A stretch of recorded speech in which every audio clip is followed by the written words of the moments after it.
नमस्कार। प्रारब्ध पर आप सभी का स्वागत। मैं अवनीश। चैनल आपने सब्सक्राइब किया है, इसके लिए आपको बहुत-बहुत धन्यवाद। वीडियोज़ को आप लाइक करते हैं, शेयर करते हैं, इसके लिए भी धन्यवाद। हाँ, चैनल के बेल आइकन को ज़रूर दबा के रखिए और वो भी ऑल नोटिफ़िकेशंस ऑन, ये ऑप्शन चुनिए ताकि हर अपलोड की सूचना आपको सीधे मिले नोटिफ़िकेशन से। स्क्रीन के दूसरे हिस्से में आइए स्वागत कर लेते हैं प्रारब्ध के इस मंच की एक सशक्त आवाज, जमीनी किसान नेता जो किसानों की असली समस्या पर बात करते हैं। किसान आंदोलन के दौरान आप सबने चौधरी बलवीर सिंह साहब को प्रारब्ध पर लगातार देखा। उसके अलावा भी अन्य अन्य विषयों पर हम चौधरी साहब से सीधे बात करते हैं। क्यों? क्योंकि फर्जी किसानों की आवाज कभी भी असली किसानों की आवाज नहीं हुआ करती। आइए स्वागत कर लेते हैं चौधरी बलवीर सिंह साहब, राष्ट्रीय अध्यक्ष भारतीय किसान यूनियन अजय गुट के। चौधरी साहब राम राम, बहुत बहुत स्वागत। आपको भी प्रणाम, सभी दर्शकों को प्रणाम। चौधरी साहब, आपने तो किसान आंदोलन के दौरान जो कथित रूप से किसान आंदोलन के नाम पर अलगाववादी तत्वों और मंडी माफियाओं, उनके दलालों द्वारा चलाया जा रहा था, जो बाद में अच्छी तरह बेनकाब हुआ, लेकिन आपने तो बॉर्डर से लगातार उनको बेनकाब किया प्रारब्ध के इसी मंच पर। सारे दर्शक इस बात से परिचित हैं। सर, आंदोलन जीवियों का रोजगार है आंदोलन करना, और जी, भारत के खिलाफ माहौल बनाना। सरकार के खिलाफ आप माहौल बनाइए, कोई दिक्कत नहीं है, लेकिन भारत के खिलाफ माहौल बनाना। और एक बार अब ये खेल खेला जा रहा है राजस्थान में। दर्शकों, राजस्थान के हनुमानगढ़ में एथेनॉल का प्लांट लग रहा है और अब वहां पर डीपी स्टेट के एजेंट, जो अपने आप को स्वघोषित किसान कहते हैं, ये खेल शुरू किया। आपने देखा होगा ज्योतिर्मय के हरिमोहन के साथ हमने अब से लगभग एक हफ्ते पहले, जब ये खेल बिल्कुल नया नया था, तब इस पर बात किया था, आपको जानकारी दी थी और तब ये भी कहा था कि हम इस पूरे खेल को फॉलो कर रहे हैं और बहुत जल्दी एक विस्तृत वीडियो लेके आएंगे। चौधरी बलवीर सिंह साहब ऐसे तत्वों को एक्सपोज करते हैं। चौधरी साहब, क्या है ये पूरा मामला और किस तरीके से वही किसान आंदोलन वाला गिरोह, आंदोलनजीवी, अब धीरे धीरे गिद्ध की तरह वहां मंडरा रहे हैं? किसानों को भड़काने की साजिश, तुम्हारा पानी खराब कर दिया जाएगा, तुम्हारा पानी ले लिया जाएगा, तुम्हारी जमीन ले ली जाएगी। ये बिल्कुल एक सेट पैटर्न है जो अपराधियों का होता है। और पुलिस जब जांच करती है ना सर, तो मोडस जी, ऑपरेंडी, अपराध करने के तरीके से वो पहचान कर लेती है कि ये काम किस गिरोह का है। देश ने जी, ये भी देखा है कि इस तरह के जी। फर्जी आंदोलन कैसे खड़ा किए जाते हैं। तो हनुमानगढ़ राजस्थान में ये नया खेल क्या है सर? शर्मा जी, सबसे पहले आपके चैनल पर बहुत समय पहले मैंने ये कहा था कि ये किसान आंदोलन फिर लौट के आएगा।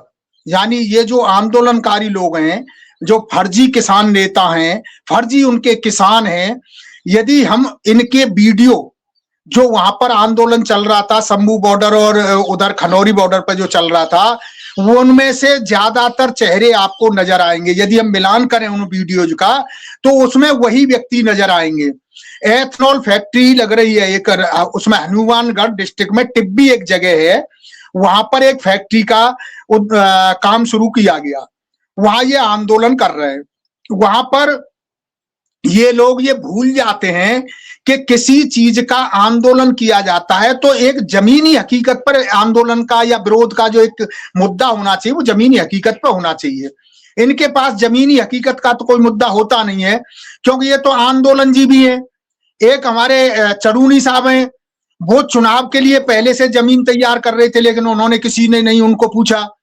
टिकैत साहब हैं, उन्होंने चुनाव में अपनी भाग्य आजमाइश की, वहां उन्होंने जूते मार के जनता ने भगा दिया। टिकैत का तो वो हाल है कि जैसे वीरप्पन चंदन की तस्करी किया करता था, सेम उसी तरीके से ये गन्ने के किसानों के साथ गन्ने की खेती में बैठ के ये तस्करी का काम करता है, हमारे किसानों को बरगला करके। और बरगला क्या, इनके तो पेड वर्कर हैं। ये किसानों के नाम पर सरकारों को ब्लैकमेल करते हैं और उसमें से ये बंदर बांट करते हैं। वहां असली किसान कोई नहीं होता है। अभी यदि आप वीडियो देखेंगे, जब एथनॉल फैक्ट्री की दीवार गिराई जा रही थी, वहां पर ऐसे ऐसे ट्रैक्टर थे जो किसानों के पास होते ही नहीं है, और ना ही उनको ऐसा कोई तरीका आता है कि जिस तरीके से वो दीवारें ढा रहे थे, जो प्री प्लान से ये सब किया जाता है। और इसके पीछे हमारे जो विरोधी हैं, यानी जो देश विरोधी हैं, हमें किसी पार्टी से कोई लेना देना नहीं, सरकार किसकी आएगी, किसकी रहेगी, क्या होगा, कोई लेना देना नहीं। लेकिन ये जो विरोध वाली जो पार्टी है, विपक्षी पार्टी है, ये भाजपा का विरोध करते करते देश के विरोध पर उतर जाती हैं और ये सबको अखरता है। जो देश से प्रेम करता है, जो देश की तरक्की चाहता है, वो हर आदमी इनकी इन हरकतों से बहुत ही ज्यादा परेशान होके इनको कहते ना, यदि सामने आ जाए, असली किसानों के सामने आ जाए तो इनको जूते मार मार के भगा देंगे। लेकिन ये इतने बेशर्म हैं, इतने नालायक हैं, इतने राष्ट्रद्रोही हैं ये, जो अपने आप को किसान नेता कहते हैं। ये किसान नेता हैं कहां? ये तो किसान नेता है ही नहीं। जनता भी जान चुकी है कि जब जब कहीं आंदोलन के नाम पर किसानों को इकट्ठा करके, और ये जब देश विरोधी इनके भाषण होते हैं, देश विरोधी इनके जो देश के विरोध में जो कार्य करने वाले आतंकवादी और जो संगठन देश को कमजोर करने वाले हैं, इनके तो वो आदमी होते हैं, किसान तो इनके पास होता ही नहीं है। यदि मेरे साथ कोई टीम मुजफ्फरनगर, शामली, बड़ौत, सहारनपुर, मेरठ कहीं भी सर्वे करना चाहे, मैं चलता हूं संग में। किसान अपने खेत में छोल में लगा हुआ है, उसे कोई फुर्सत नहीं है, अपने काम में लगा हुआ है, उसे गन्ने की खेती अपनी उसे मिल में पहुंचानी है, उसे कोई जरूरत नहीं है रोड पर बैठने की। केवल ये आंदोलन जीवी जिस तरीके से इन्होंने जो एक मुद्दा उठा रखा है कि किसानों को बरगलाओ, किसानों से, अब ये वहां पर कह रहे हैं आपका पानी दूषित हो जाएगा, आपकी हवा दूषित हो जाएगी। भाई जब एक बात बताइए, कहीं भी तो इंडस्ट्री लगेंगी, जब इंडस्ट्री नहीं लगेंगी देश कैसे तरक्की करेगा? ये देश की तरक्की को रोकने का काम है। इन्होंने पंजाब में बार बार आंदोलन करके पंजाब को पीछे धकेल दिया। पंजाब की जनता परेशान है, पंजाब के बेरोजगार नौजवान परेशान है। यही वजह है कि अब नई नई जगह तलाशते हैं। ये राकेश टिकैत यूपी में क्यों नहीं करता? यूपी में आंदोलन करके दिखाए। ये केवल ढोंग करता है। जहां इसको देश विरोधी ताकतें जहां जहां होंगी वहां टिकैत होगा, चढ़ूनी होगा, बीएम सिंह होंगे, डल्लेवाल होंगे, क्योंकि डल्लेवाल ने भी एक प्रोपागंडा किया था तो वहां पे बैठ गया, भूख हड़ताल कर रहा था, अभी तक जिंदा भाई, वो तो अभी तक नहीं मरा। जी चौधरी साहब, ये देखिए मैं तस्वीरें दिखा रहा हूँ, ये बिल्कुल दर्शकों पीछे एथेनॉल की वो फैक्ट्री है, वो प्लांट दिखाई दे रहा है। और ये जरा तमाशा, ये चेहरे देखिए, ये चेहरे वही हैं जिन्होंने लगातार 1 साल से ज्यादा दिल्ली के बॉर्डर और पंजाब हरियाणा के बॉर्डर पर उत्पात मचाया। ये वही लोग हैं, ये सेम चेहरे हैं। तो ये बताता है कि ये वही पेड लोग हैं, ये किसान नहीं हैं। आपको किसान आंदोलन पार्ट 2 की तैयारी ये दिखाई दे रही है, जैसा कि चौधरी साहब डिटेलिंग कर रहे हैं। जी सर, मैं वही कहना चाह रहा हूं कि यदि हम पुराने जो 13 महीने दिल्ली को घेरा गया था, पंजाब को घेरा गया था, ये वही चेहरे, इन पे यदि हम वीडियोग्राफी को गौर से देखें, जो वहां थे वो यहाँ पर हैं। भाई ये जो वहां पर क्या कर रहे हैं, राजस्थान की जनता, जिस जगह की आम जनता है, उनमें एक भी व्यक्ति वहां के किसी गांव का नहीं है। मैंने उन गांवों के बारे में पता किया कि जो आसपास के गांव हैं जिनके यहाँ ये फैक्ट्री लग रही, जिस इलाके में फैक्ट्री लग रही है, एक भी किसान वहां का मौजूद नहीं है। एक कांग्रेस का एमएलए अपनी जमीन तैयार करने के लिए ये जो पैसा खर्च किया जा रहा है, ये कांग्रेस की ओर से पैसा फंडिंग की जा रही है। और चाहे वो चढ़ूनी हो, चाहे टिकैत हो, चाहे डल्लेवाल हो, जहां जहां फंडिंग होगी, ये अपने आदमी वहां 1000, 2000, 4000, क्योंकि इनके पेट भर कर ये कहीं भी पहुंचा सकते हैं। ये तो गनीमत है कि अभी ये इसी तरीके से काम कर रहे हैं। अभी तो आगे आने वाले समय में और ये विस्फोटक होंगे, ये कहीं ना कहीं दंगे कराएंगे, ये किसानों को मरवाएंगे, क्योंकि इनका तो कोई मरता नहीं है, क्योंकि इनके आंदोलन में इनके घर का कोई व्यक्ति नहीं बैठा हुआ होता है। आम आदमी जो लाए गए वो भी बेचारे नहीं जानते कि ये हमारा दुरुपयोग कर रहे हैं। उनको केवल पैसा मिल जाता है, पैसे से मतलब है। इनका जो काम चल रहा है और आगे की इनकी रणनीति ये है, टिकैत तो ये चाहता है, क्योंकि इस डकैत की नजर में एक ही चीज है कि पैसा तो मेरे पास बहुत है, इसे विधानसभा में पहुंचना है। ये खतौली विधानसभा से तैयारी कर रहा है और ये समाजवादी पार्टी से चुनाव लड़ना चाहता है। कांग्रेस उसमें समर्थन करेगी, लेकिन ये एड़ी चोटी का कर ले, इस भेड़िए को कोई भी वहां की जनता एक भी वोट नहीं देगी, फिर इसे हरा के भेजेगी। क्योंकि वोट देने के लिए तो वहां की आम जनता होगी ना, वहां के आम किसान होंगे ना, वहां के पंजाब के लोग आए हुए नहीं देंगे, टीएमसी से वहां पश्चिम बंगाल से लाए हुए लोग तो नहीं देंगे। जो इनके जो वामपंथी और ये जो जितना भी काम करते हैं, इनके साथ तो एक गिरोह बना हुआ है। मैंने पहले भी कहा था, ये वीरप्पन से भी ज्यादा खतरनाक आदमी है। ये जो भेड़िया किसान के रूप में, किसान का चोला पहन के किसानों की अगुवाई करने वाला राकेश डकैत, इससे ज्यादा तो वीरप्पन भी खतरनाक नहीं था। ये देश के लिए इतना खतरनाक, वो तो केवल चंदन ही तस्करी किया करता था, ये तो यहाँ पर ब्लैकमेल कर करके इन किसानों को तबाह कर रहा है। इसने हमारे किसानों के बच्चों के हाथ में तमंचे थमा दिए, क्योंकि ये जिस तरीके से पैसे वाला बना। अब मेरे नौजवान देखते हैं कि टिकैत के जैसे टिकैत पैसे वाला बना है, टिकैत फेमस हुआ है, ऐसे वो होना चाहते हैं। कोई टोल प्लाजा को लूट रहा है, कहीं कोई काम होता है, कहीं सड़क पर काम चल रहा है, वहां जाके ये धरना दे देते हैं, काम नहीं होने देते हैं, क्योंकि इनको पैसे चाहिए। और पैसे लेने की जो आदत एक बार पड़ जाती है इन निठल्ले लोगों के पास, और कोई दूसरा काम नहीं है। अब इनको जैसे वहां पर एथेनॉल फैक्ट्री का विरोध करने के बहाने इन्हें राजस्थान में जाने का बहाना मिल गया। राजस्थान में पंजाब के लोग क्या कर रहे हैं पश्चिम बंगाल के लोग क्या कर रहे हैं, मैं बार बार कह रहा हूं, वहां का इनमें आपकी तस्वीर में एक भी स्थानीय आदमी, राजस्थानी एक भी नहीं है। और ये जो विरोध चल रहा है केवल इसी बात का है कि सरकारों पर दबाव बनाया जाए। मैं तो कहता हूं सरकारों को भी इन पर शिकंजा, में 20 बार कह चुका हूं, अनेकों बार मैंने कहा है कि सरकारों को इन पर शिकंजा कसना चाहिए। एक भी जगह कहीं भी फर्जी आंदोलन नहीं होगा जब तक इन फर्जी किसानों नेताओं पर आप शिकंजा नहीं कसेंगे। ये इतने मॉडिफाइड ट्रैक्टर वहां कहां से आ गए? राजस्थान में तो ऐसा कोई ट्रैक्टर देखने को भी नहीं मिलता है। ये सारी चीजों पर ध्यान देना होगा। और हमारी आम जनता से अपील है, अपने आम किसानों से अपील है कि ये जो जिस तरीके से देश की तरक्की में जहां जहां कोई चीज बनती है, चाहे वो रोड बन रही हो, चाहे एयरपोर्ट बन रहा हो, चाहे कहीं पर कोई फैक्ट्री लगने जा रही हो, ये विरोध करते हैं और उस विरोध की आड़ में ये ब्लैकमेल करते हैं और इनका काम ही यही है। बिल्कुल, इनका तो काम है, लेकिन सर राजस्थान की सरकार आखिर क्यों नहीं इसको समय से चेत रही है और समय से इनको न्यूट्रलाइज कर रही है? हालांकि कड़ाई तो दिखाई दे रही है, और एक चीज आपने डिटेल कर ही दिया कि स्थानीय किसानों का, स्थानीय लोगों का इन्हें तनिक भी समर्थन नहीं है। लेकिन एक चीज देखी गई थी किसान आंदोलन के दौरान कि हरियाणा के किसानों ने, ये जो अलगाववादी तत्व बैठे हुए थे, पंजाब के सो कॉल्ड किसान, इनको विरोध करना शुरू किया। और लास्ट टाइम में तो ये हुआ कि लठ बजाने पर भी उतारू थे। सरकार तो एक बार पीछे आ गई थी और हरियाणा के लोगों ने और किसानों ने दौड़ा लिया था इनको कि बेटा के निकल लो, और उसके बाद हरियाणा के विधानसभा चुनाव में भी रिजल्ट लाके दिखा दिया। सवाल ये है कि जनता अब राजस्थान में भाजपा की सरकार बनवा के रखी है, चलिए हम किसी पार्टी की बात नहीं करते, लेकिन क्या राजस्थान की सरकार को कड़ाई से निपटना नहीं चाहिए? पंजाब में तो हम मानते हैं कि वहां आम आदमी पार्टी की सरकार थी, वो खुद भड़काना चाहते थे, हालांकि बाद में उन्होंने ही लाठियां मारी, वो अलग बात है कि मजमा उठ गया। लेकिन राजस्थान में तो एक ऐसी सरकार है जिसको आप डबल इंजन की सरकार कहते हो भाई, तो वहां क्यों नहीं आप कंट्रोल कर रहे हो? पंजाब में तो मान लेते हैं, मान भड़का रहे थे, मान की सरकार भड़का रही थी, कुछ अलगाववादी तत्व भड़का रहे थे। यहाँ ना लोकल्स का सपोर्ट है, ना यहाँ लोकल्स पंजाब की तरह मजबूर है कि चुप रहे उन गुंडों और मवालियों के सामने। तो आखिर ये हनुमानगढ़ में तमाशा होने क्यों दिया जा रहा है? इसको क्यों नहीं नीचे ही दबा दिया जा रहा है?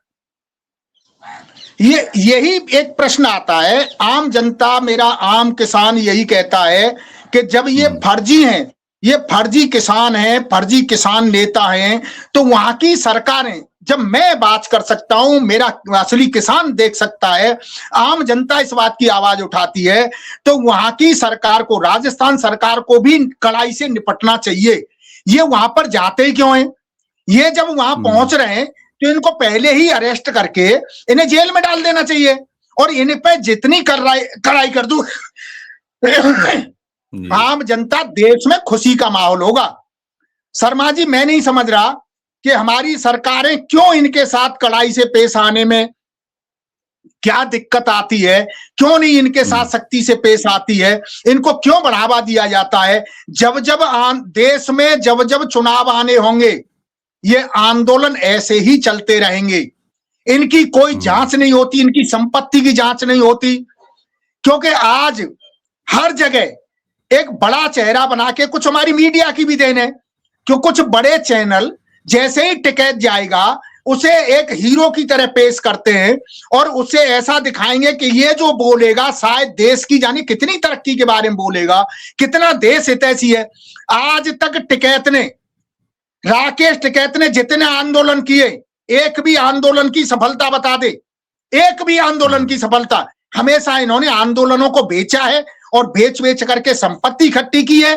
और वहां का किसान, खास तौर से इसके शामली का, मुजफ्फरनगर का, सहारनपुर का एक किसान इसके साथ नहीं आता है। अभी भी इसने सर्व खाप के नाम पर वहां एक पंचायत की थी, उसमें मुजफ्फरनगर में, सोरम में, वहां पर हरियाणा और पंजाब के लोग थे, बाहर के लोग थे, लेकिन स्थानीय आदमी एक भी नहीं था। सिर्फ इसका सिंडिकेट काम करता है। जो इसके साथ जो गुर्गे लगे हुए हैं, जो बड़ी बड़ी थार और उन गाड़ियों में चलते हैं, वो किसानों के बेटे नहीं है, वो तो मंडी माफियाओं के और जो दलाली का काम करते हैं, सरकार को घेरने का काम करते हैं, विकास को रोकने का काम करते हैं। कोई भी ठेकेदार नहीं चाहता जब कहीं भी 200 किसान बैठ जाते हैं तो वो काम करने वाली संस्था ये सोचती है इनसे कैसे पीछा छुड़ाया जाए, उनको पैसे दे दिए जाते हैं, उनको आगे के लिए एक रास्ता मिल जाता है, वो दूसरी जगह जाके फिर बैठ जाते हैं। इस तरीके से किसान के नाम पर, किसान आंदोलनों के नाम पर इस देश को जिस तरीके से बंदी बनाया जाता है, मैं कहता हूं सरकारों को कड़ाई से पेश आना चाहिए। सरकारों को इनके प्रति लापरवाही बरतने से ये नहीं सुधरेंगे, ये लाठी से ही सुधरेंगे। और इनकी संपत्तियों की जांच भी होनी चाहिए। जब सबकी जांच हो सकती है तो इनकी संपत्ति जांच क्यों नहीं होती?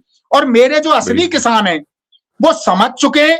जब मैं कहीं भी अपने किसानों के बीच में बैठता हूं और जब मैं उनसे वार्ता करता हूं तो मैं यही कहता हूं कि तुम्हारी जो जायज मांग होगी, और अब तक क्या हम यूनियन वाले ही सरकार चला रहे हैं? क्या यूनियन वाले ही देश को चला रहे हैं? सारी समस्याओं का ठेका हमने ले रखा है। भाई हम अपने किसानों की खाद, बीज, पानी की जहां भी बात करते हैं और जो सरकार से बन पड़ता है उसे वो सरकार करती भी है। भाई एमएसपी देगी सरकार, देगी पानी की व्यवस्था सरकार करेगी, बिजली हमें मुफ्त देगी या कैसे देगी ये सरकार देखेगी।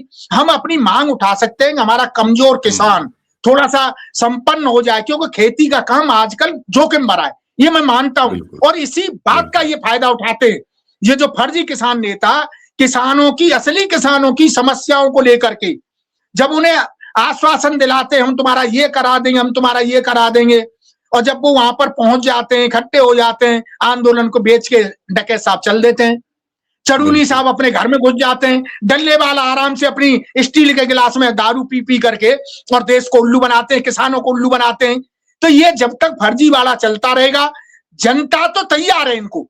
जी मैं बता रहा हूं कि अभी भी जो हनुमानगढ़ डिस्ट्रिक्ट में जो एथेनॉल फैक्ट्री लग रही है, जिस दिन असली किसान उठ के आएंगे ये वहां से इनको भागना पड़ेगा, बिल्कुल, क्योंकि जनता यही करेगी। जी बिल्कुल। और जिस तरीके से पंजाब किसान आंदोलन में, मैं उसे पंजाब का कथित किसान आंदोलन और तमाशा था, ये धंधेबाज लोग हैं, ये दलाल लोग हैं, ये उसी तरह के सर्कस और शामियाने वाले हैं जैसे कोई एक नुमाइश एक शहर में अपना धंधा कर लेने के बाद उजड़ती है, ट्रकों में सामान भरा जाता है और दूसरे शहर में जाके वो सर्कस, वो तमाशा, वो खेल दिखाने वाले, वो मिठाई और वो पकौड़ी बेचने वाले वो दूसरी जगह पहुंच जाते हैं।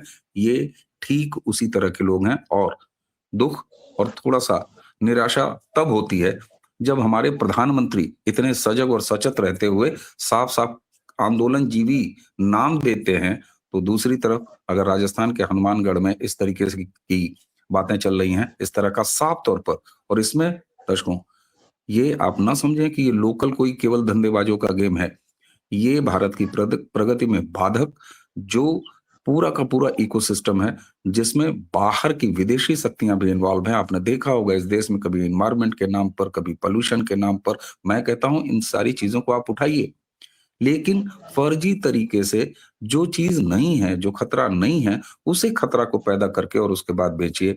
तो ये निराशा बहुत जल्दी समाप्त होनी चाहिए। और राजस्थान सरकार, जैसा कि चौधरी साहब ने कहा, जमीनी किसान नेता हैं, किसानों की समस्याओं को लेकर भ्रमण करते रहते हैं, बहुत अच्छा प्रभाव है चौधरी साहब का किसानों के बीच, वो जो असली किसान हैं। तो अगर इनकी अपेक्षा है, हमारी अपेक्षा है, हमारे दर्शकों की, सबकी अपेक्षा है कि राजस्थान सरकार को ये जो नया खेल तमाशा हनुमानगढ़ में क्रिएट करने का प्रयास किया जा रहा है, उसको समय रहते कुचल दीजिए साहब। हालांकि सरकार, जो मेरे पास सूचना है, सरकार निश्चित तौर पर वहां पर थोड़ी कड़ाई से पेश आ रही है, लेकिन ये पर्याप्त नहीं है। उठा के इन तमाम दलाल, तमाशेबाज, इनकी जगह जेल में है, इनको जेल में डालिए, वरना एक और आंदोलन पूरे भारत के खिलाफ माहौल बनाने के लिए विदेश से लेकर देश तक एक बार फिर हनुमानगढ़ राजस्थान में दिखाई दे रहा है। हमें उम्मीद है कि सरकार कड़ाई से पेश आ जाएगी। और दर्शकों, आप भी इस विमर्श को आगे बढ़ाने के लिए अपना सहयोग कैसे दे सकते हैं, तो आप वीडियोस को लाइक करते हैं, शेयर करते हैं, तो ये सहयोग आपका आगे बढ़ता है। चैनल को आपने सब्सक्राइब किया है, इसके लिए भी धन्यवाद। बेल आइकन को जरूर दबा के रखिए और नोटिफिकेशन ऑन जरूर दबाइए, वो ऑप्शन जरूर चुनिए ताकि यूट्यूब अपना खेल ना कर सके और सारे वीडियो आपके पास सीधे पहुंचे। चौधरी साहब, आपने हमें समय दिया सुबह सवेरे, आप व्यस्त व्यक्ति हैं। आप के साथ जब मैं बात कर रहा था तो आपके बैकग्राउंड से चिड़ियों की चहचहाहट, तो ये लगता है कि हम वाकई एक जमीनी किसान और किसानी की समस्याओं को अपने जीवन में उतार के रखने और उसका समाधान खोजने वाले व्यक्ति से बात कर रहे हैं। बड़ा अच्छा लगता है सर आपसे बात करते हुए। प्रारब्ध की तरफ से, हमारे सभी दर्शकों की तरफ से समय देने के लिए आपका बहुत बहुत धन्यवाद। तो दर्शकों, इसी के साथ मुझे यानी अवनीश और चौधरी बलबीर सिंह साहब दोनों को आज्ञा दीजिए। नमस्कार, प्रणाम, जय जय श्री राम। जय श्री राम।